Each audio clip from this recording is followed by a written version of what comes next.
Continuing with the series on David, this is the fourth one. I've entitled this one, David and God's Providence.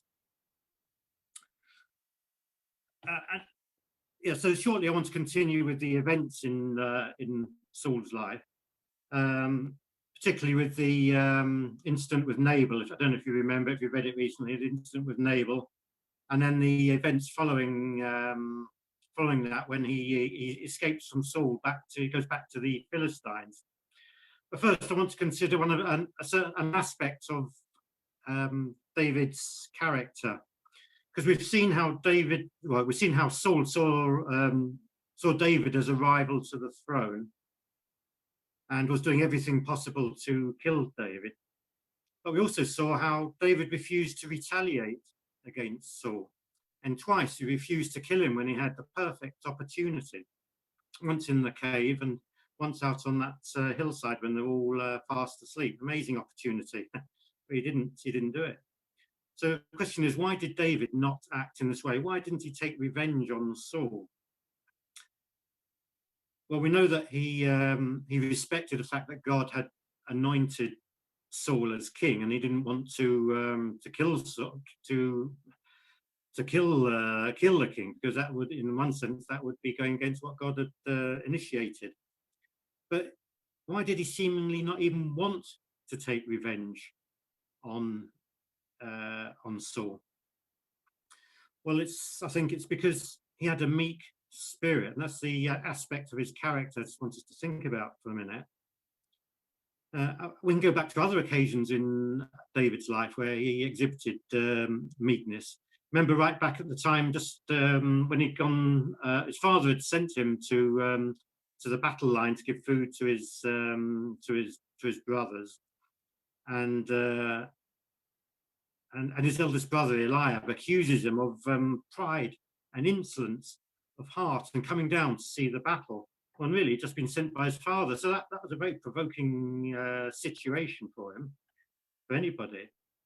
And then there was that other time when Saul sought to pin David to the wall with his spear. David hadn't done anything, but Saul threw a spear at him. And that was a provoking incident as well. And we got Saul, time when Saul, he promised to give David his daughter Merab in marriage, his eldest daughter Merab in marriage, and he didn't keep his promise. And then he spared Saul's life on several occasions, and even though it spared Saul's life so obviously, so clearly, Saul was still chasing after, trying to hunt him down. So all these things were very provoking incidents, but to my mind, at least, in none of them do we get any hint that David was seething. It's easy to start seething in these situations, but he didn't seem to get seething at all. He didn't seem to be wanting to hit back at Saul. And this is meekness. This is examples of meekness. So let's just consider just in a bit more detail, what meekness is. And it's important because meekness is a mark of true godliness.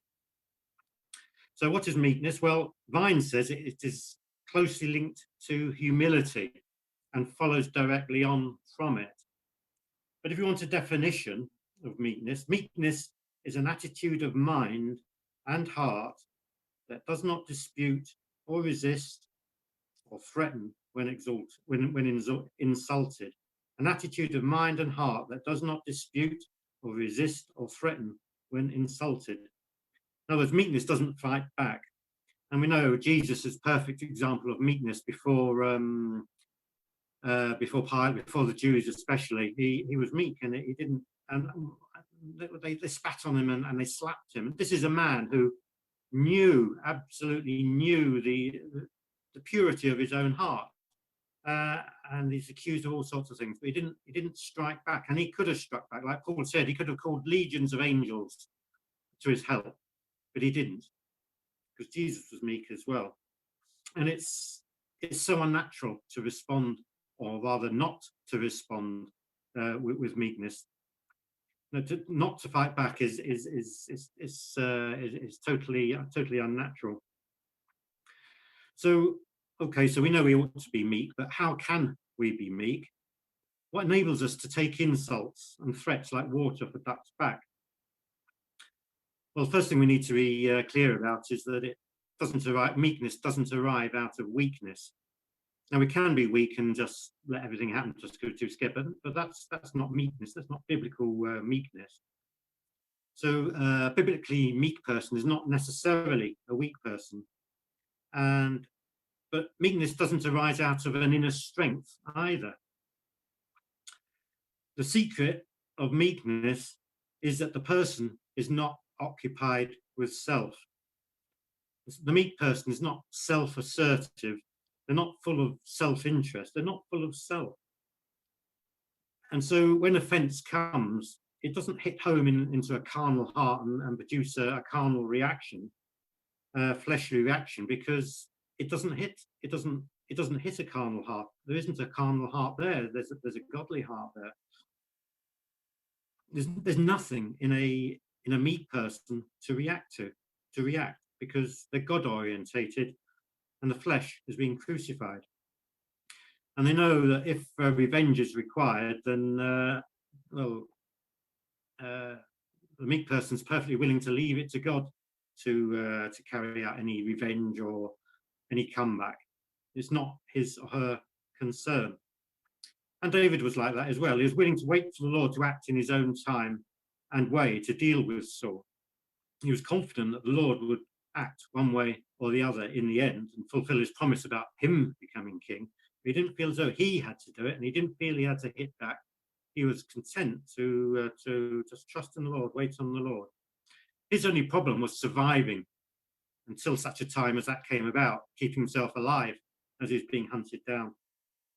So anyway, that's just a thought about meekness. But let's go and look at the 1 Samuel chapter 25, which deals with Nabal and his wife, Abigail. And I'm sorry to say David's failure here as well. So back to 1 Samuel and chapter 25. Again, it would be helpful if you got your Bibles with you, probably helpful for you just to keep your eye on the text, because can't read all of it. Now, you've got to remember that David has now got a band of 400 men behind him. And also, the start of chapter 25, it says that Samuel the prophet died.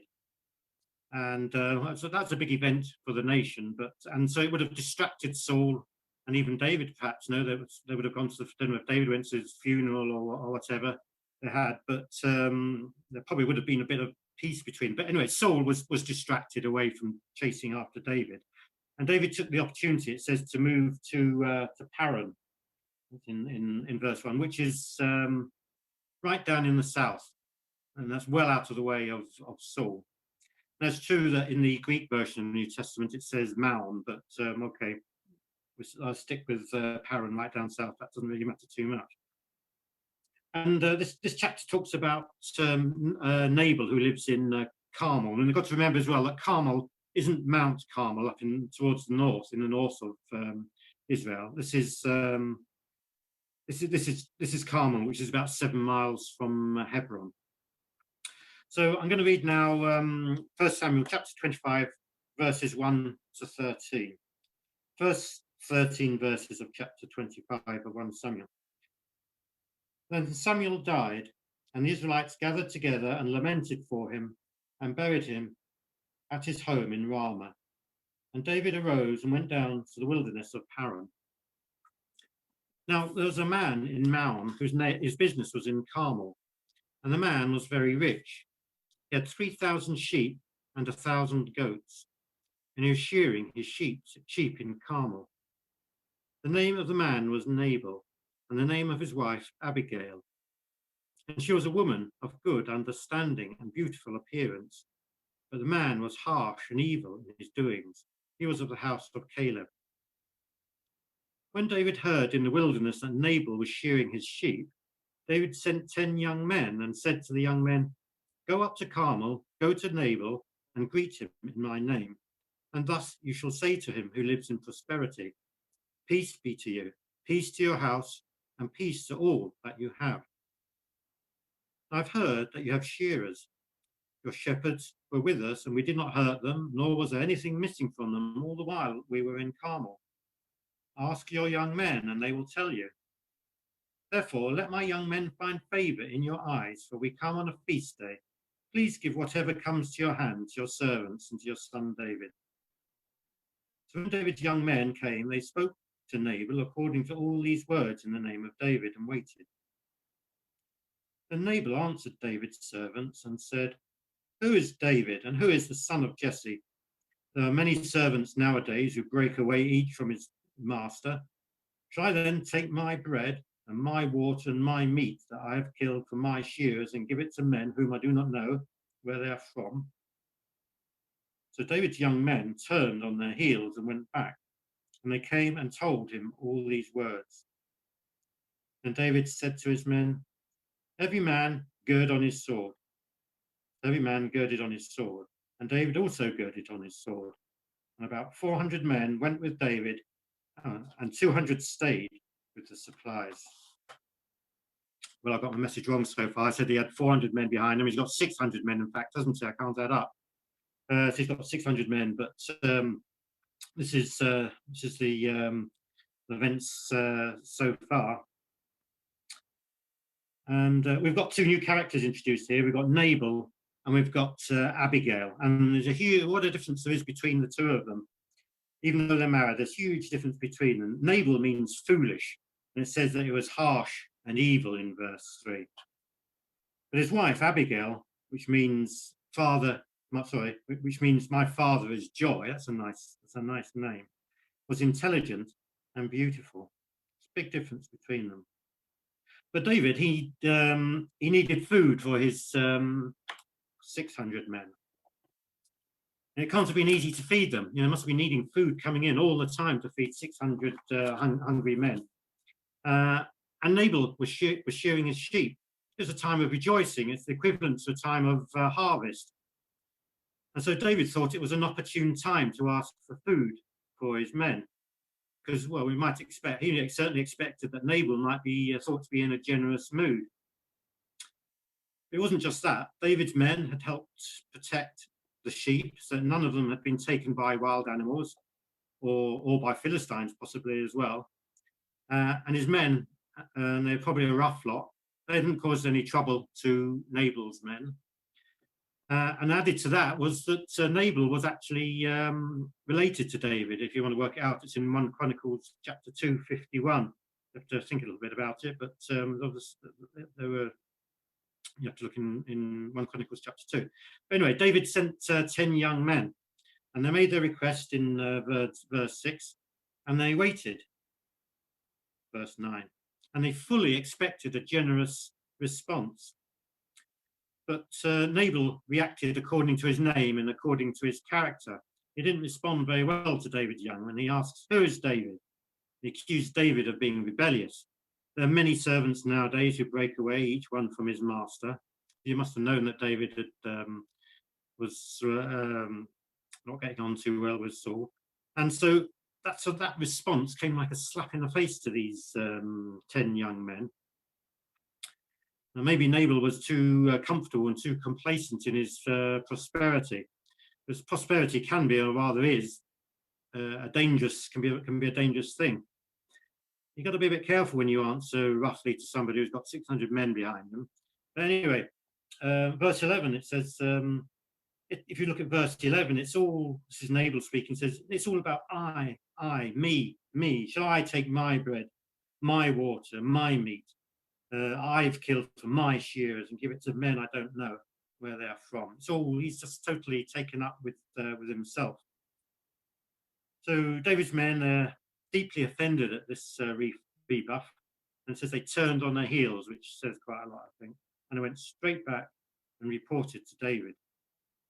And no doubt their feelings communicated itself to David, but David himself must have felt the insult deeply as well, because he was somebody.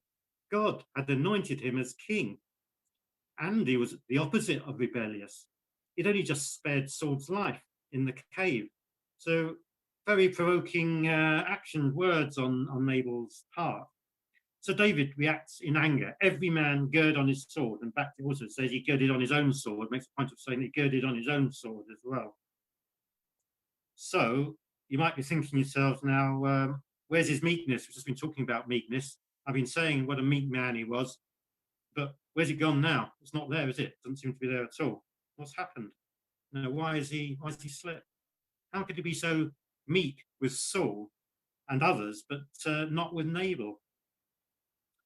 I think the truth is that we've always got to be watching ourselves, because if we're not really in the right place with God at any particular time, we are potentially in danger of slipping. Only takes one particular provoking thing or circumstance to arise, and the flesh comes out. Carnal nature starts reacting, and we're gone. We're slipped, and David slips here. And this is the human heart, though, isn't it? We can never. We're not always consistent. A really godly person is more. Well, the more godly we are, the more consistent we are. David was a godly man, but he slipped. No, it's the human heart. Now, one moment you've got pure water coming out of the spring, and the next moment you've got bitter water. And as James says, these things should not be. Well, he was talking about the words, but the words come out of the heart, don't they? And it's true that Nabal wasn't a lovable person. He's far from it. But God demands a different attitude from his people. Leviticus 19:18 says, "You shall not take revenge. Sorry, you shall not take vengeance, nor bear any grudge against the children of your people. But you shall love your neighbor as yourself. I am the Lord. And vengeance is mine, I will repay, says the Lord," in Romans 12. So that's so far. David's girded on his sword. Let's read on some more from verse 14. Now, one of the young men told Abigail, Nabal's wife, saying, "Look, David sent messengers from the wilderness to greet our master, and he reviled him. We reviled them. But the men were very good to us, and we were not hurt, nor did we miss anything as long as we accompanied them when we were in the fields. They were a wall to us, both by night and day, all the time we were with them, keeping the sheep. Now, therefore, know and consider what you will do, for harm is determined against our master and against all his household, for he is such a scoundrel that one cannot speak to him." Then Abigail made haste and took 200 loaves of bread, 2 skins of wine, 5 sheep already dressed, 5 seahs of roasted grain, 100 clusters of raisins, and 200 cakes of figs, and loaded them on donkeys. And she said to her servants, "Go on before me. See, I'm coming after you." But she did not tell her husband Nabal. So it was, as she rode on the donkey, that she went down under cover of the hill, and there were David and his men coming down toward her, and she met them. Now David had said, "Surely in vain I protected all that this fellow has in the wilderness, so that nothing was missed in all that belongs to him, and has repaid me evil for good. May God do so, and more also, to the enemies of David, if I leave one male of all who belong to him by morning light." So these are strong words of David. But providentially, one of the title of the message, David and God's providence. Providentially, one of Nabal's men tells Abigail what's happened, and she at once recognizes the danger that they're in, and she takes action. She's an intelligent woman. She takes action, loaded donkeys with plenty of food, and set off with them to meet David. Now, meanwhile, David is fully intent on killing every male belonging to Nabal, and that's going to absolutely devastate his house. It's not so different from what Doeg the Edomite had done to the priests.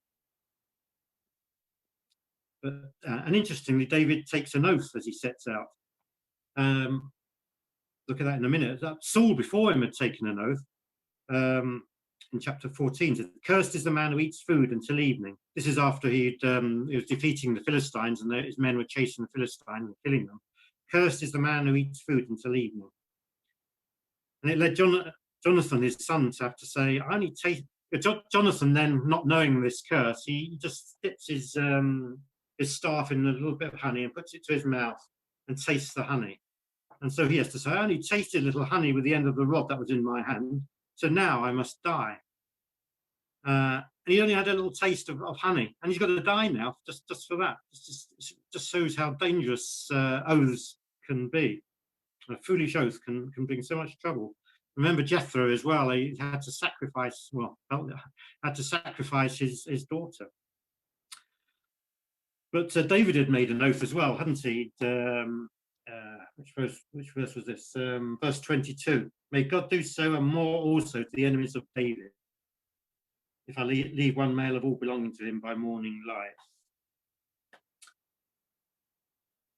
But David was a lot more careful in what he said in his oath.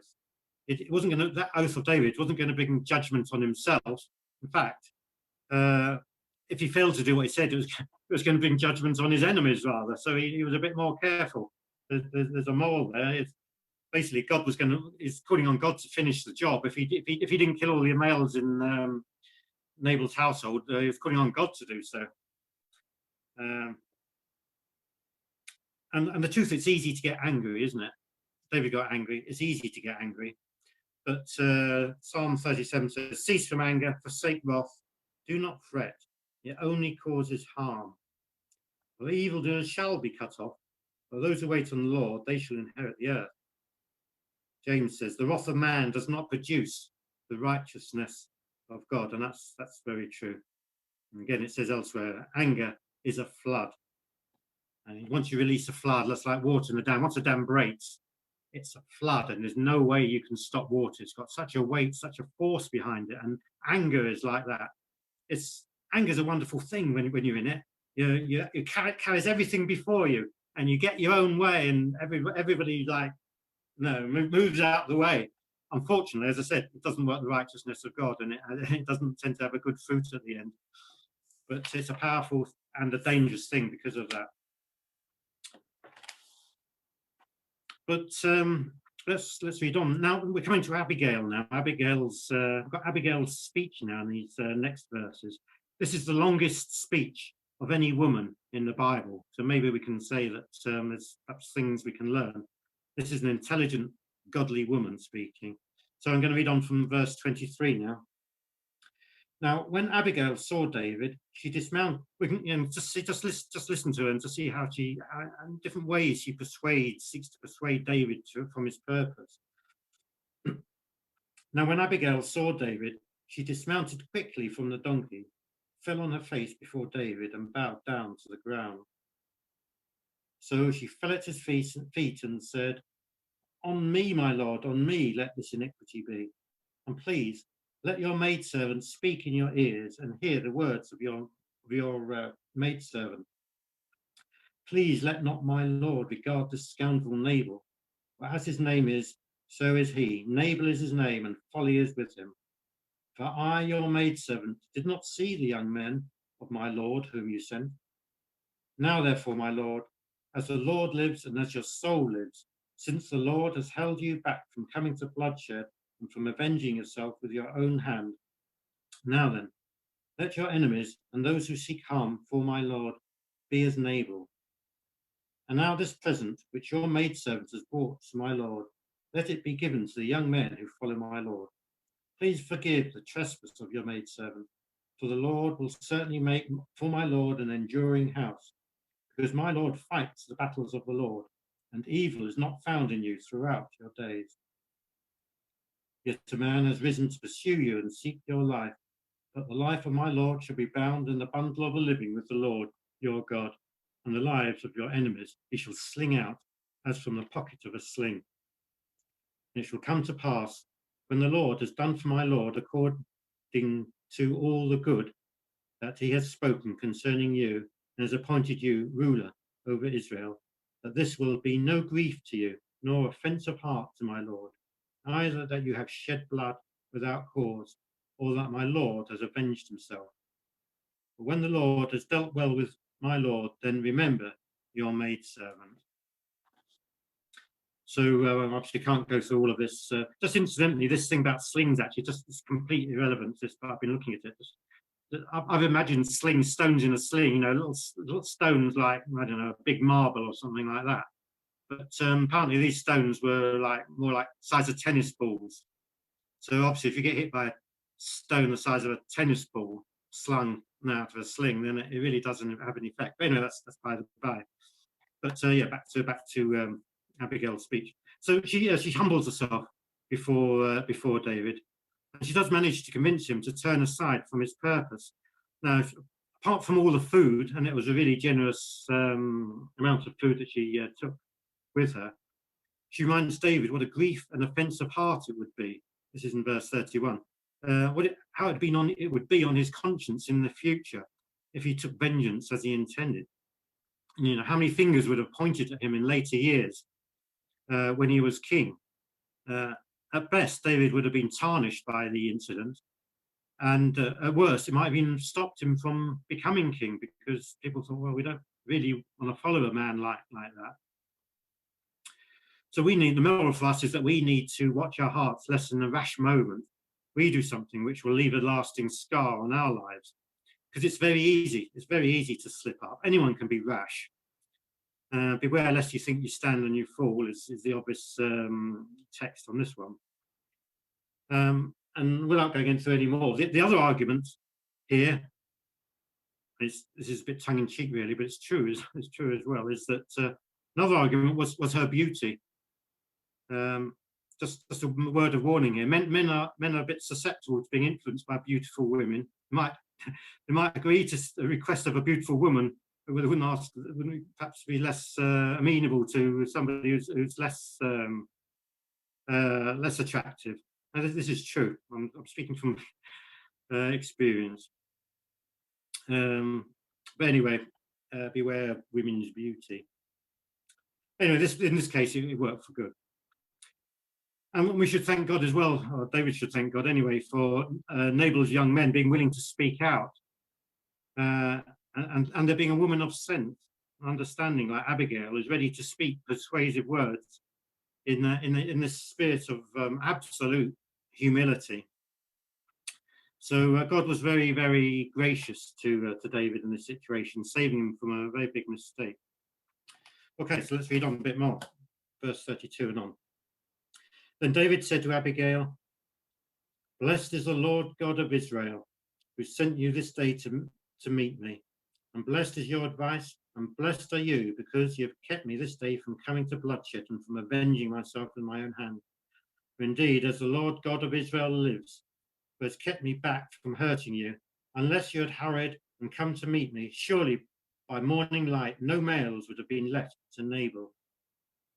So David received from her hand what she had brought to him, and said to her, "Go up in peace to your house. See, I've heeded your voice and respected your person." Now Abigail went to Nabal, and there he was, holding a feast in his house, like the feast of a king. And Nabal's heart was merry within him, for he was very drunk. Therefore she told him nothing, little or much, until morning light. So it was in the morning, when wine had gone from Nabal, and his wife had told him these things, that his heart died within him, and he became like a stone. Then it happened after about 10 days that the Lord struck Nabal, and he died. So when David heard that Nabal was dead, he said, "Blessed be the Lord, has pleaded the cause of my reproach from the hand of Nabal, and has kept his servant from evil. For the Lord has returned the wickedness of Nabal on his own head." And David sent and proposed to Abigail to take her as his wife. When the servants of David had come to Abigail at Carmel, they spoke to her, saying, "David sent us to you to ask you to become his wife." Then she arose, bowed her face to the earth, and said, "Here is your maidservant, a servant to wash the feet of the servants of my lord." So Abigail arose in haste and rode on a donkey, attended by 5 of her maidens, and she followed the messengers of David and became his wife. David also took Ahinoam of Jezreel, and so both of them were his wives. But Saul had given Michal, his daughter, David's wife, to Palti, the son of Laish, who was from Galim. So we see here that David, to his credit, he quickly has a change of heart in the face of all her arguments. He says, "Blessed is the Lord, blessed is your advice, and blessed are you." And so he doesn't carry out his vengeful purpose. And the Lord strikes Nabal, and Nabal, I suppose, he has a stroke, and Nabal dies after 10 days. And so David's oath is actually fulfilled. Well, is fulfilled in a just way, and that Nabal, the perpetrator of the evil, is struck down. But the males in his household don't get struck down. God is just, isn't he? But David is avenged on the Lord, and he's vindicated David. He didn't need to do it himself. But David is greatly admires and is grateful to Abigail. In fact, he's so impressed with her that he asks her to marry him, and she does.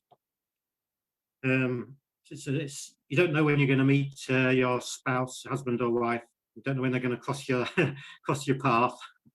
A bit surprising for David, probably. Anyway, he's acquired another wife now. He's got 3 now. He'd married, it seems, Ahinoam earlier than this, and well, obviously he'd married Michael, Saul's daughter, earlier, but it was a sign of his growing importance and power. Abigail, I don't think, would have married a nobody person. She knew who he was from her speech. We know that she recognised that David was anointed as king, so she knew she was going to be marrying a king, basically, king to be. But it's a sign of David's power, increasing power and importance. David seems to like women.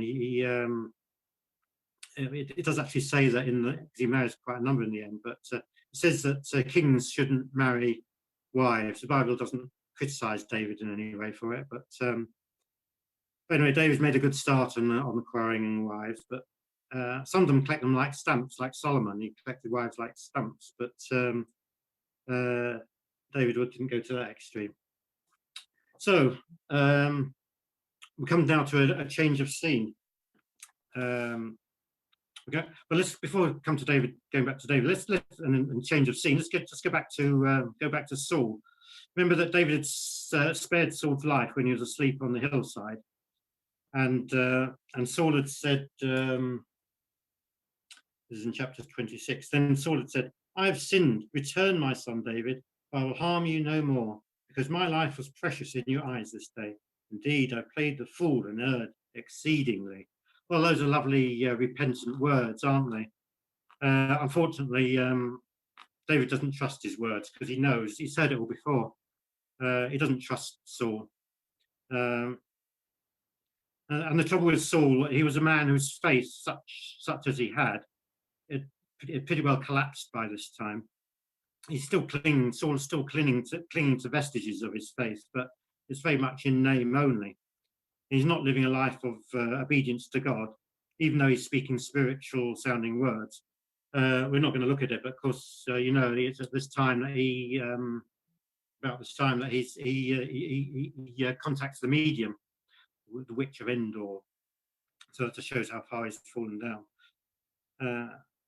He says such things that I've sinned, speaking to David, but there's no real repentance behind his words. And the more, again, lesson for us here is that now when we know we've done something wrong, when we've been convicted of something, we've got to make sure that we deal with it properly in clear confession and real repentance.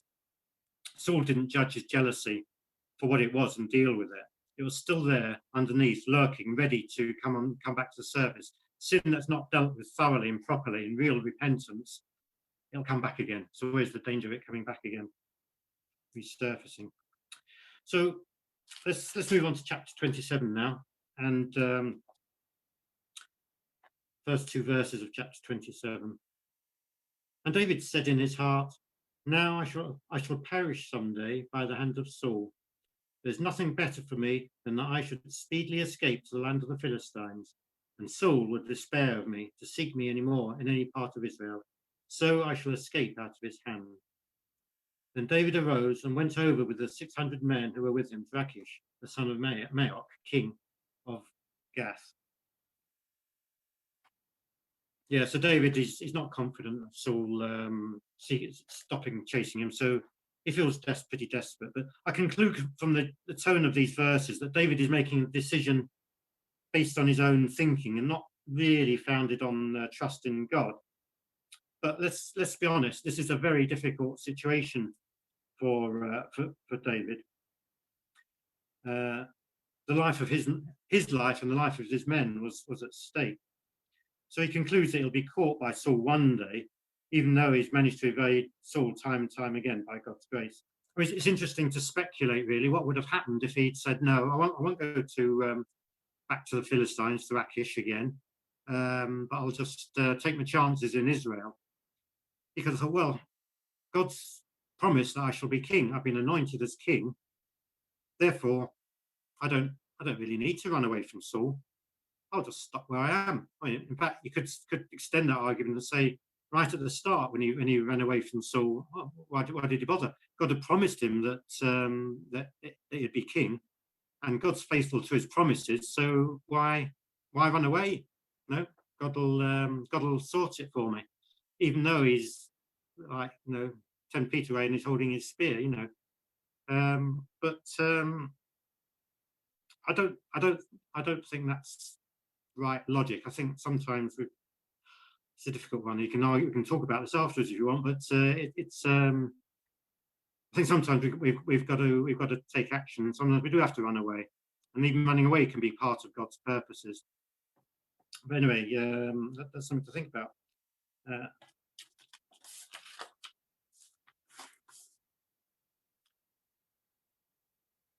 So anyway, David decides to go back to Akish, king of Gath. Now, last time he went on his own, and he had to pretend madness to get away. But now, this time, he's going back.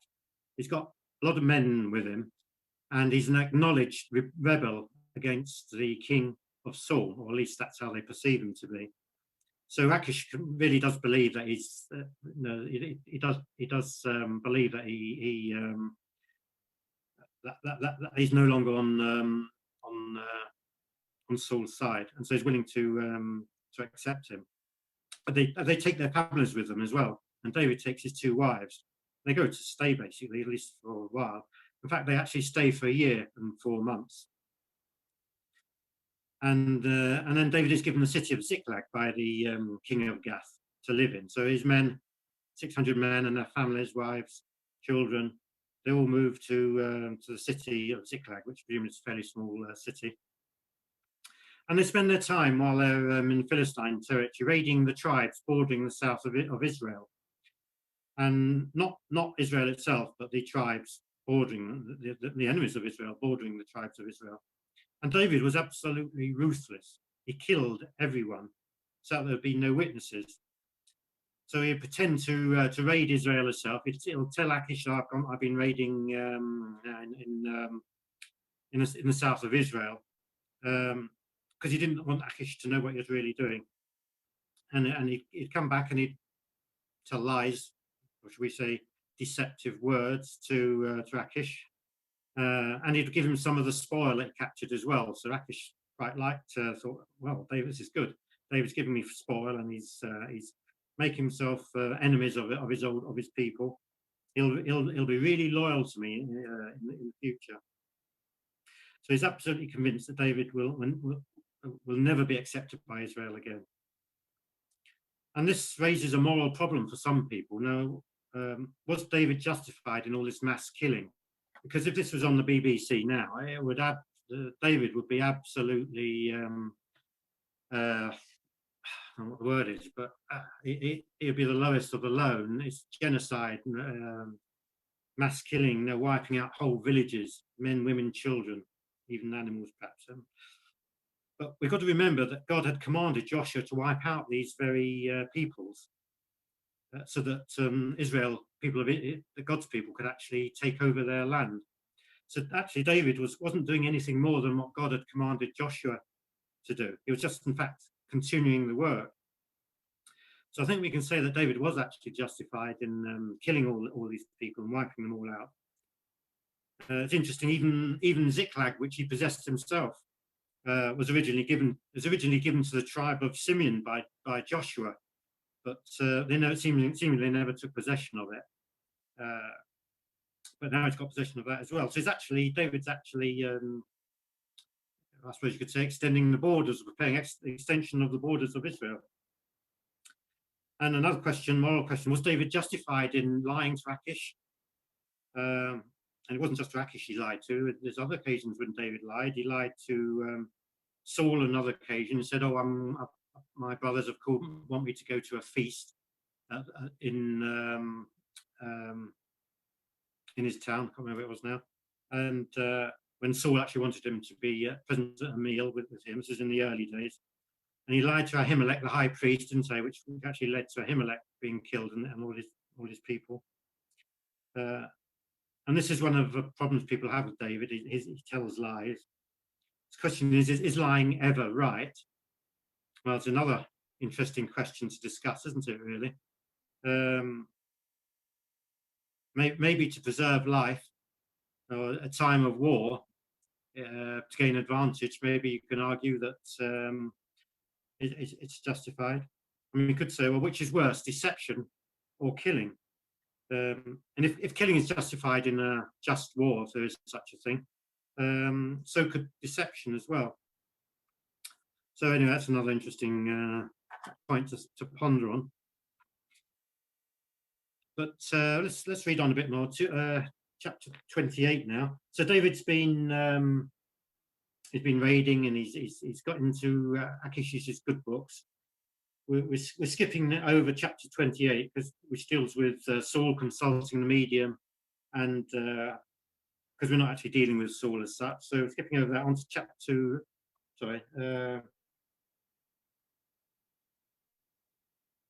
29. Going on to chapter 29. So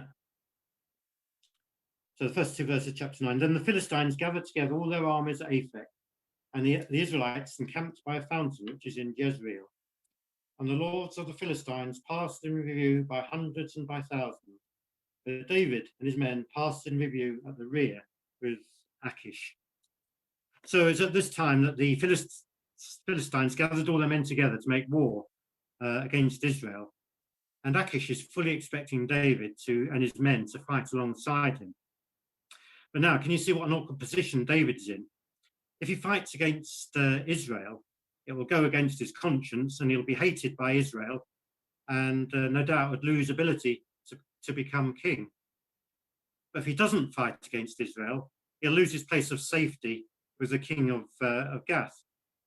So he's in an impossible situation, really. He can't win. It's really, really difficult situation. See what tangled web we weave when once we practice to deceive. But all he can do is to brazen it out and trust to Providence.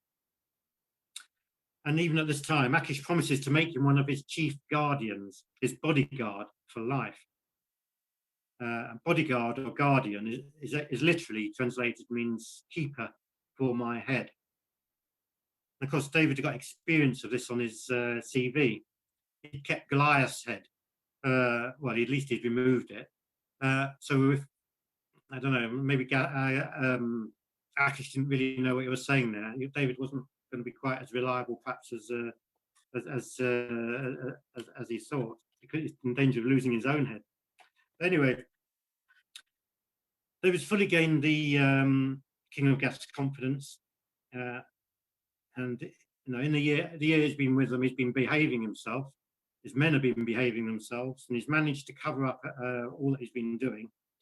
So all the Philistine army marches past the Philistine commanders in review, and then at the back of the march past, there comes into view men in good order but dressed differently. They're Hebrews, and the commanders of the Philistines are not pleased because they fear that David will turn on them in the midst of the forthcoming battle, which is probably what David would have had to do, actually, if it came to the crunch. So David and his men get sent back to Ziklag. They don't have to fight. They're sent away. So Providence prevails. God prevails. God stepped in and saved him out of an impossible situation. And again, it comes back again to another question here is, was David right to go to Akish in the first place? He got himself in a difficult place. And we can say it was a lesser of two evils, even though, again, this deception issue. Staying with Israel may have led to battle with Saul. Sorry, staying in Israel, it would have meant a confrontation with Saul, and he and maybe his men might have been killed. And so he avoided, by going to back to the Philistine territory, he avoided confrontation with Saul. But also he prospered materially from all his raiding. and he also is fulfilling God's commands, as I said, to the commands that God had given to Joshua. Because we can sit in our ivory towers, can't we? And we can pass judgments on what people do or don't do, and the decisions they make. But when we're in the midst of them, and especially when they're difficult ones, we just have to make the decision best as we can. And we don't always know what the outcomes are going to be. We just do the best we can as seems right to us at the time. We don't always get it right. But God looks on the heart, and he overrules. And he knew David's heart, and he overruled for David. And actually, the outcome of him going to Akish, back to the Philistines, was all positive in the end. So I think probably we have to say that David did actually do the right thing. So I'm just going to read, let's go to chapter 30 now. And I'm going to read all of first 30 verses. Conflict was it. This is when David, this is the last instance we're going to deal with. It's David fighting the Amalekites to fight the Amalekites. Now it happened when David and his men came to Ziklag on the third day, when the Amalekites had invaded the south, and Ziklag attacked Ziklag and burned it with fire. And had taken captive the women and those who were there, from small to great. They did not kill anyone, but carried them away and went their way. So David and his men came to the city, and there it was, burned with fire, and their wives, their sons, their daughters had been taken captive. Then David and the men who were with him lifted up their voices and wept, until they had no more power to weep. And David's two wives, Ahinoam the Jezreelitess and Abigail the widow of Nabal the Carmelite, had been taken captive. Now David was greatly distressed, for the people spoke of stoning him, because the soul of all the people were grieved, every man for his sons and his daughters. But David strengthened himself in the Lord his God. Then David said to Abiathar the priest, Ahimelech's son, please bring the ephod here to me. And Abiathar brought the ephod to David. So David inquired of the Lord, saying, shall I pursue this troop? Shall I overtake them? And he answered him, pursue, for you shall surely overtake them, and without fail recover all. So David went, he and the 600 men who were with him, and came to the brook Bezor, where those stayed who were left behind. But David pursued, he and 400 men, but 200 stayed behind, who were so weary they could not cross the brook Bezor. Then he found an Egyptian in the field and brought him to David. And they gave him bread, and he ate, and they let him drink water. And they gave him a piece of cake of figs and 2 clusters of raisins. So when he had eaten, his strength came back to him, for he had not eaten no bread nor drunk water for 3 days and 3 nights. Then David said to him, to whom do you belong, and where are you from? And he said, I'm a young man from Egypt, a servant of an Amalekite. My master left me behind because 3 days ago I fell sick. We made an invasion of the southern area of the Cherethites, in the territory which belongs to Judah, and of the southern area of Caleb, and we burned Ziklag with fire. And David said to him, can you take me down to this troop? So he said, swear to me by God that you will neither kill me nor deliver me into the hands of my master, and I will take you down to this troop. When he brought him down, there they were, spread out over all the land, eating and drinking and dancing, because of all the great spoil which they had taken from the land of the Philistines and from the land of Judah. And David attacked them from twilight until the evening of the next day. Not a man of them escaped, except 400 young men who rode on camels and fled. So David recovered all that the Amalekites had carried away, and David rescued his 2 wives. And nothing of theirs was lacking, either small or great, sons or daughters, spoil or anything which they had taken from them. David recovered all. Then David took all the flocks and herds they had driven before those other livestock and said, this is David's spoil.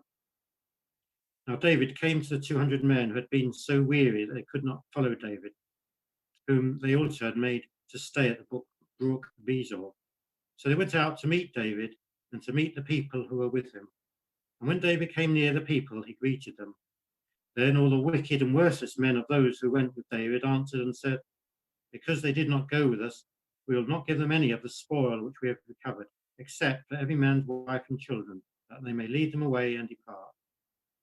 But David said, my brethren, you shall not do so with what the Lord has given us, who has preserved us and delivered us and delivered into our hands the troop that came against us. For who will heed you in this matter? For as his part is who goes down to the battle, so shall his part be who stays by the supplies. They shall share alike. So it was from that day forward, he made it a statute and an ordinance for Israel to this day. Now when David came to Ziklag, he sent some of the spoil to the elders of Judah, to his friends, saying, here's a present for you from the spoil of the enemies of the Lord. To those who are in Bethel, those who are in Ramoth of the south, those who are in Jatir, those who are in Aroah, those who are in Sifmoth, those who are in Eshtemoa, those who are in Rachel, those who are in the cities of Jerahmeelites, those who are in the cities of Kenites, those who are in Hormah, those who are in the Korashan, those who are in Athak, those who are in Hebron, and to all the places where David himself and his men were accustomed to rove. So you can just, going back to start then, so they must have, imagine them, as they left that Philistine army, how they must have been rejoicing and looking forward to returning to their families. And so they had a 3-day, 55-mile march to get home, and they arrived home tired, but still rejoicing, no doubt. But as they came in sight of their city, they could just see probably still smouldering, blackened ruins, silence and emptiness. Children and wives should have been coming out running to meet them, but there's no one. It was a bitter blow for them. They destroyed villages themselves, and they'd left no one alive. They knew what it was like. Fortunately, there was no dead bodies, just silence. But being realistic, they realized that the raiding Amalekites were long gone, and that the families had been taken captive to become slaves, and they had no hope of seeing their wives and their children again. That's so terrible, so devastating. Now, these were tough men. Of course, tough men don't cry, but it says David and the men who were with him lifted up their voices and wept until they had no more power to weep. It's very wearying, isn't it, to weep in such a way, and they're so bitter of heart. So these 601 men, they'd lost everything that they valued. All their rejoicing had been turned to ashes, literally ashes. And everyone was grieving. And that grief soon turned to bitter anger. Anger and grief often go together, but it soon turned to bitter anger against David. And they spoke of stoning him. And these were his friends. These were his faithful men, comrades. It must have been heartbreaking. So what do you do in a situation like that when you're the leader? What could he say to his men? He was their leader, and his leadership had brought them into this situation. And feelings can overwhelm, and it can paralyze us. But to David's credit, shows his character. He didn't give way to despair. He didn't let the situation master him, but instead he strengthened himself in the Lord, his God, it says in verse 6, because he knew the answer lay, if there was an answer, it lay with God. And so David sought the Lord, and he says, it's positive, he says, shall I pursue this truth? That's the obvious thing to ask, obviously, even though he had probably very little expectation of success. Shall I pursue this truth? Shall I overtake them? And the Lord, so graciously, he answers with an enormously encouraging word, so clear, pursue, for you shall surely overtake them, and without fail recover all. It's against the odds, but that's what God said. And so these men, exhausted men, they'd been marching, they'd done a 3-mile march. I don't know how many miles they'd marched on the last day. Exhausted from walking, tired from walking, and exhausted from weeping. And they set out there and then after these Amalekites. And they travel another 16 miles, and then they come to this deep ravine, a book of Bezor. And 200 of them, a third of them, are just so exhausted they just can't cross this ravine. So they have to stay behind. The others seem to have had the strength to keep going.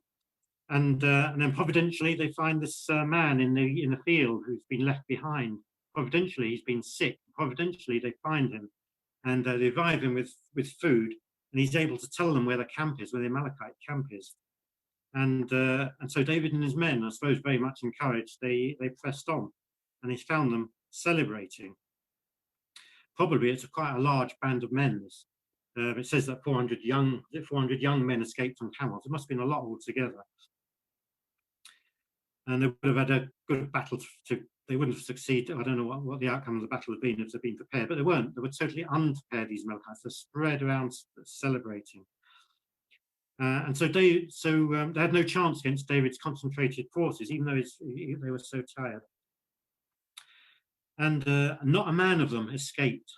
Young men escaped, but not a man, presumably the older ones actually escaped. Not a man of them escaped.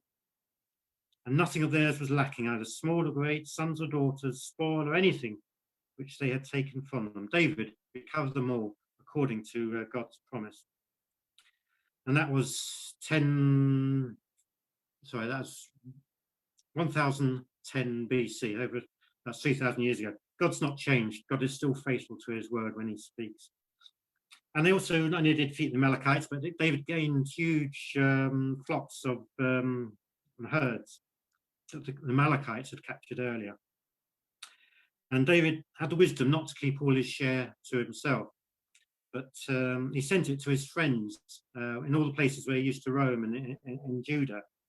And no doubt by that means he, it just helped to get them on his side, didn't it? When later on he needed men on his side to make him king. So he gained favor through that. He gained favor. So that's the end of First Samuel, at least as far as David's concerned. But just to remind ourselves of some of the things that we looked at in David, we saw that David could be a very meek man because he was a man, he was a godly man, and he was centered on God, and he wasn't centered on self. But we also saw that David could slip. And that's a reminder to ourselves that we can slip if we don't watch ourselves. And he could have slipped disastrously over Nabal. And it's good to see as well just what an open heart David had to Abigail's reasonings. He heard what she said, even though he was angry, even though he had a set purpose. He was flexible enough. He was open-hearted enough to listen to her arguments and to realize that yes, he'd taken the wrong course. And so he was a man who was open to reason, and he's had an open heart to things to godliness. And we see his gift of leadership as well in that very, very difficult situation when they'd lost everything and hope seemed there was no hope. Seemed no hope at all. But he had the courage to strengthen himself in God. Didn't give over to despair. It's easy to give over to despair in difficult situations.